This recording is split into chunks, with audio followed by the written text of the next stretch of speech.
गोकुळच्या दूध संस्थांनी काढला मोर्चा. 1108 दूध उत्पादक संस्थांच्या सुनावणीस अडथळे, प्रक्रिया तातडीनं सुरू करण्याची मागणी. नमस्कार, आपण पाहत आहात SP न्यूज. गोकुळच्या दूध संस्थांनी काढला मोर्चा. का आणि कुठे काढला ते आपण पाहूयात. कोल्हापूर जिल्हा दूध संघाशी संबंधित सुमारे 1108 दूध उत्पादक संस्थांच्या अवसायन प्रक्रियेतील सुनावणीचे कामकाज 7 एप्रिलपासून सुरळीतपणे सुरू होते.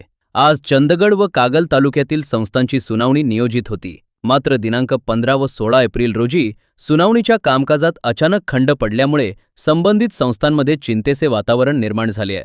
या पार्श्वभूमीवर संस्था प्रतिनिधींनी जिल्हा उपनिबंधक, सहकारी संस्था दुग्ध कार्यालयावर मोर्चा काढून आपला निषेध व्यक्त केला. नेमका काय प्रकार आहे तो आपण पाहूयात.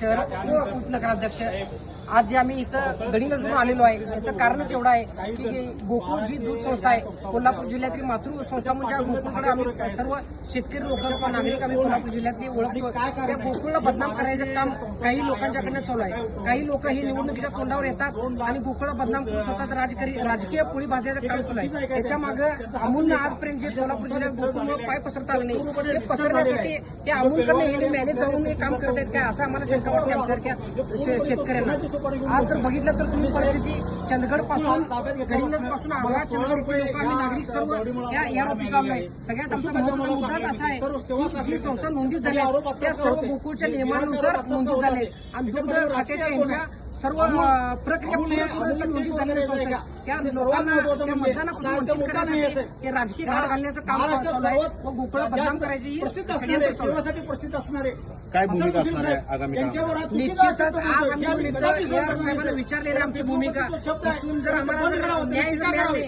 तर हा लढा आम्ही तीव्र करणार आहे आणि हे लोक ह्याच्या पाठीमागे त्याचा पर्दाफाश करू व त्या लोकांना निश्चितच आम्ही धडा शिकवू. नेत्यावर बोला, चुकल्यावर चुका देऊ नये हे नसते.